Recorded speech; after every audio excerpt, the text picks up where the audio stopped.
My husband announced he was leaving me at our daughter's graduation. Then he started screaming welcome back with a new real shock story. Before we start, comment and tell me which city you're watching from. At the end, don't forget to subscribe and rate it from 0 to 10. Let's enjoy the story, everyone. It's strange how some memories blur with time, while others stay so sharp they almost hurt to remember.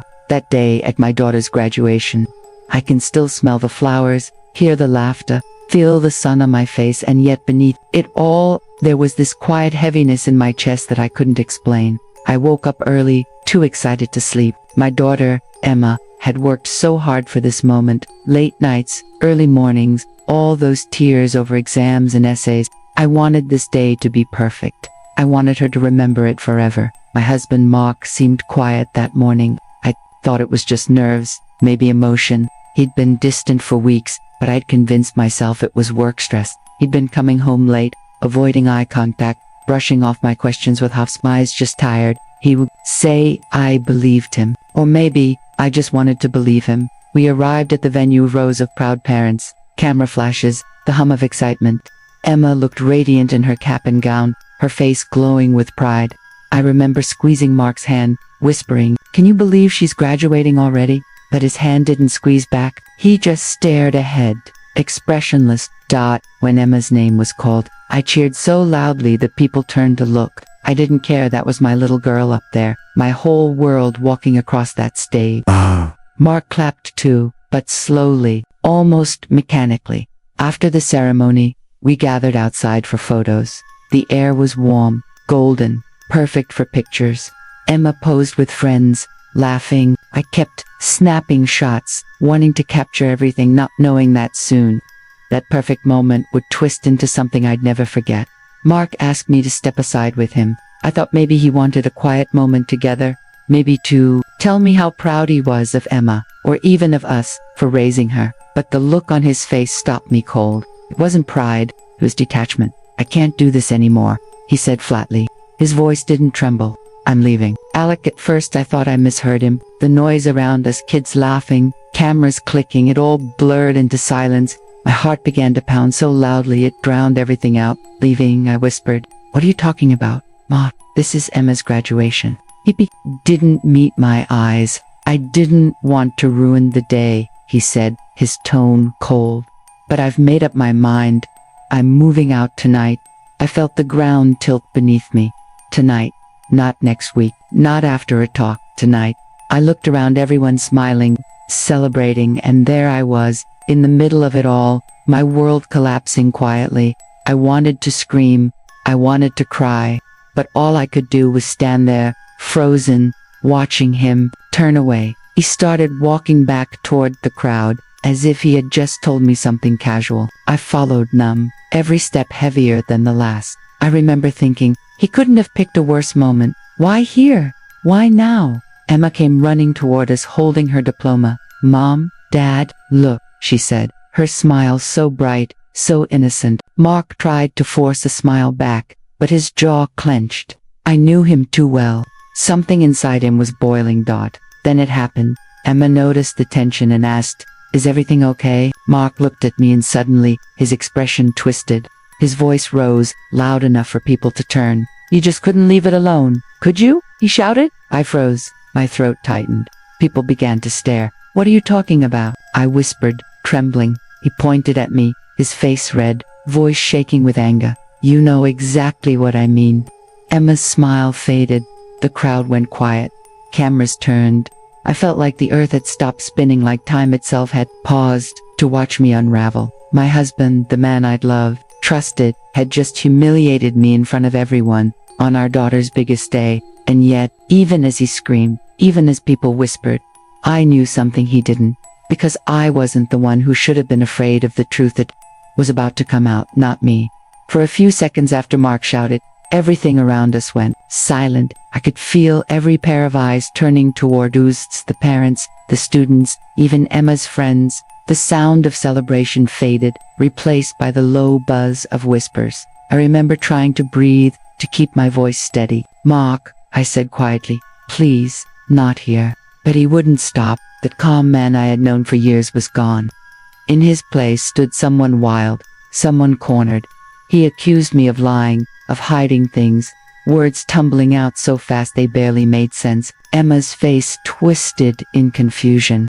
She tried to step between us, but I pulled her close, telling her softly, "It's okay, sweetheart, go with your friends." I didn't want her to hear any of it. Inside, though, my thoughts were racing. I knew what this was really about. 2 weeks earlier, I had found messages on his phone, messages he never meant for me to see. I hadn't confronted him, not yet. I'd been waiting for the right time, trying to protect Emma from the truth. But now, standing in front of everyone, I realized that he was the one afraid of exposure. He shouted again, asking how I could embarrass him. Embarrass him. The irony almost made me laugh, but the hurt ran too deep. The crowd had started to move in closer. A teacher came forward, gently telling us to take it somewhere private. Mark's voice dropped to a hiss, but the anger didn't fade. We left the main courtyard and walked toward the parking lot. The moment we were out of sight, his tone changed, lower, colder. He accused me of planning something, of turning Emma against him. I wanted to shout back that he was the one who'd been planning something all along, that the late nights and the distant looks had names and faces behind them. But I didn't. Instead, I stood there, feeling the weight of years pressing down on me. All those times I'd forgiven small things, ignored warning signs, convinced myself that love meant patience. I saw them all flash by like scenes from another life. Then, just as I opened my mouth to speak, Emma came running toward us again. She must have followed. Her eyes were wet, her voice trembling.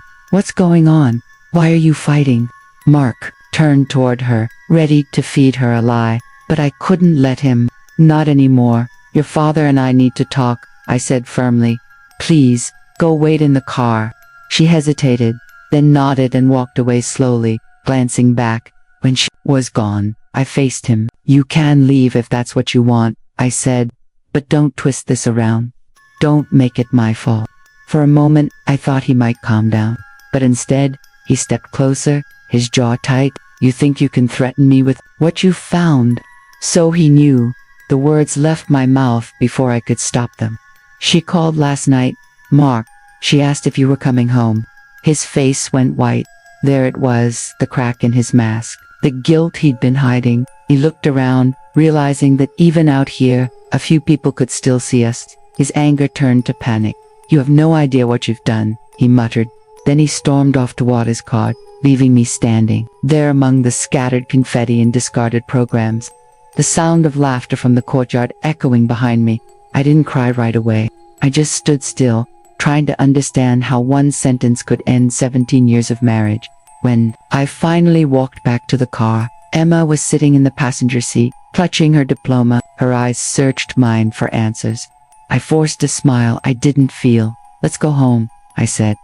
The ride was quiet. Every few minutes, I could feel her looking at me, waiting for me to explain. But how do you explain betrayal to your own child? That night, after she went to bed, I sat alone in the kitchen. The house was too quiet. Every corner reminded me of him, the laughter, the dinners, the plans that would never happen now. And yet, beneath the grief, something else started to form. A strange calm, almost like clarity. Because even though he'd left, even though my heart was shattered, I knew that the truth hadn't finished its work yet. The truth always finds a way out, and when it does, it doesn't just break, it exposes. The night after the graduation felt endless. Every sound in the house seemed to loud: the creak of the floorboards, the hum of the refrigerator, the distant ticking of the clock. I sat at the kitchen table, staring at my phone, wondering if he would call. He didn't. Around midnight, I opened my laptop. The messages I had found before were still there, buried in an old email thread, each one a tiny cut.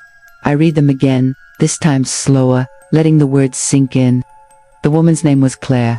She worked with him. There were pictures, plans, whispers about starting fresh. It had all been happening right under my nose. My hands shook, but not from sadness anymore. From disbelief, anger. 17 years together, and he'd chosen to end it on the same day our daughter stepped into her future. I heard a soft sound behind Mima's footsteps. She stood in the doorway, hair messy, wearing her old hoodie. "You're still up," she said quietly. I shut the laptop. Couldn't sleep. I replied as she hesitated. Is it about Dad? I wanted to protect her from it, but she wasn't a little girl anymore. Yes, I said. It's about him. She sat across from me, eyes glistening. He left because of someone else, didn't he? I froze. Why do you think that? Because he looked scared, she said. When you told him someone called, for a moment, I couldn't breathe. I nodded slowly. You're right. We didn't say anything after that. She just reached across the table and took my hand. And that simple gesture, the warmth of her fingers, was enough to keep me from breaking completely. The next morning, the sunlight streamed through the curtains, harsh and bright. I thought maybe he'd come for his things, maybe try to explain. But when I checked the driveway, his car was already gone. Instead, there was an envelope under the front door. Inside were his keys, a short note, and nothing else. No apology, no explanation, just a line that said, "You'll understand soon." Understand what? I didn't know, but as the days passed, I began to notice things: missing documents, receipts, even our joint savings account had been half-emptied. It became clear this wasn't a spontaneous decision. He had planned this. And whatever he was afraid of being exposed, it was big enough for him to try and erase his trail. One evening, about a week later, Emma came running into the living room with her phone. "Mom, you need to see this," she said. Her voice trembled. On the screen was a local news story. The headline made my stomach drop. Financial director under investigation for fraud. It was him, Mark, his picture, his company name. The article said he was accused of funneling money into a private account using someone else's credentials. I stared at the screen, numb. The pieces started to fit together: the secrecy, the arguments, the fear in his eyes. He wasn't leaving because of love. He was leaving because he knew what was coming. My phone buzzed. A text from an unknown number. "Don't talk to anyone. They'll come for you next." My hands went cold. Who would send that? Before I could process it, there was a knock at the door. 3 sharp, deliberate knocks. Emma looked at me. "Mom, who is it?" I didn't answer. I stepped closer to the door, listening. The knocking came again, louder this time. "Mrs. Rose," a voice called. "We need to speak with you." It was the police, and in that moment, standing there, frozen in the entryway, I realized what Mark had done. He hadn't just left. He had dragged me into something much darker, something that was about to swallow everything we had left. When I opened the door, 2 officers stood on the porch. Their faces were calm, but their eyes said they already knew more than I did. The Talawan spoke first. "Mrs. Rose, we're following up on a financial investigation involving your husband. We just need to ask a few questions." For a second, I couldn't speak. The air felt heavy, like the house itself was holding its breath. Emma hovered behind me, clutching her phone. I asked if Mark was in trouble. The officer's expression didn't change. "We're still gathering information," he said, "but we need to confirm some details about your accounts." They sat with me in the living room while I tried to piece together the right answers. I explained that I hadn't known about any missing money, that I hadn't signed anything. My voice shook, but the words came out steady enough. One of them nodded, taking notes. The other scanned the photos on the mantel or wedding picture. Emma's baby photos, like they were clues to a puzzle. After they left, Emma sat beside me, silent. "Mom," she whispered, "what if Dad blames you?" I didn't know what to tell her, but I knew I couldn't hide anymore. Whatever Mark had done, I wasn't going to let it destroy her sense of safety. That night, I called a lawyer, then my sister, then anyone who could help us understand what to do next. Days passed, filled with phone calls and questions, until finally, news broke that Mark had turned himself in. He'd confessed to shifting company funds, but not before using my name on some of the paperwork. And that's why the police had come. He'd been desperate to save himself, even if it meant pulling me down with him. I remember sitting on the porch that evening, watching the sunset fade, thinking about how quickly life can tilt from celebration to chaos. I felt anger, yes, but underneath it, a quiet strength I hadn't known I had. For the first time, I wasn't waiting for him to explain. I was learning how to stand without him. The truth was still messy, the future uncertain, but something inside me had shifted. I looked at Emma through the window, her face lit by the glow of her laptop, and realized we were going to be okay, not untouched, not unhurt, but stronger for surviving it. The week after Mark's arrest was a blur of questions, paperwork, and restless nights. Every time my phone buzzed, my heart jumped. Reporters wanted statements, friends wanted explanations, and I didn't have the energy for any of it. I just wanted quiet time to think, to breathe, to figure out who I was now that the person I'd trusted most had turned into a stranger. Emma tried to stay strong for me. She went back to campus visits and scholarship meetings, pretending that everything was normal, but I could see the worry behind her eyes. One night, I found her sitting on her bed, scrolling through articles about her father. I sat beside her and said, "You're not responsible for any of this." She nodded, though I wasn't sure she believed it. The trial moved fast. His confession meant there wouldn't be a long fight. But there were hearings. I had 2 attend rooms filled with people in suits talking about numbers and signatures and dates.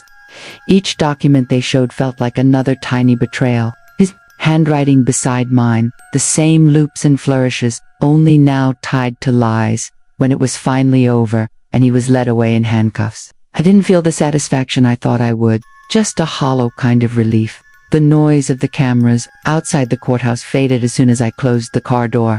That evening, back home, the house felt different. Quieter, yes, but also lighter, like it could finally breathe again. I made tea, sat at the kitchen table, and watched the steam rise. For the first time in weeks, I let myself cry. Not just for what I'd lost, but for everything I'd survived. Later, Emma came down the stairs with an envelope. "This came in the mail," she said. Inside was a short letter from Mark. He said he was sorry, that fear had made him cruel, that he hoped one day we'd understand. There was no defense, no excuse, just regret, on a piece of lined paper. I folded it carefully and put it away. Forgiveness would take time, maybe years, but I didn't want to carry hatred anymore. It had already taken enough from us. That night, as the wind moved through the open window, I thought about how easily life can unravel and how, sometimes, that unraveling is the beginning of something new. Tomorrow, I told myself, I'd start again. Morning light spilled across the kitchen floor, soft and golden. I sat there with my coffee, listening to the quiet hum of the world waking up. For weeks, I'd dreaded mornings, afraid of the emptiness that waited when I opened my eyes, but that day felt different. The silence wasn't heavy anymore, it was calm, like the house had finally settled after a long storm. Emma came downstairs, still half asleep, her hair in a loose braid. She smiled when she saw me, and that one small smile was enough to remind me why I'd kept going. We didn't talk much, we didn't need to. The worst had already happened, and somehow we were still here. I spent the next few days sorting through old things, boxes of photos, letters, bits of our life together. For every memory that hurt, there was another that made me grateful. Love had existed once, even if it ended badly, and understanding that helped me let it go. In the weeks that followed, I found a rhythm again. I started working more hours, cooking. Dina's Emma actually looked forward to calling friends I hadn't spoken to in years. Slowly, the pieces of who I used to be began to fit back together. Sometimes, when I passed the graduation photos hanging on the wall, I'd feel a sting of sadness, but it didn't crush me the way it used to. It reminded me how much strength can hide in quiet people, how quickly a life can be rebuilt from the ruins. Mark's letters stayed in a drawer. Maybe one day I'll read it again, maybe not. What matters now is that Emma laughs again, that the house feels safe, and that I've learned something I wish I'd known long ago. Peace doesn't come from holding on. It comes from finally letting go. So if anyone ever finds himself standing where I once stood, heartbroken, confused, unsure if they can make it through, remember this: endings don't always mean loss. Sometimes they're just the world's way of giving you a new beginning.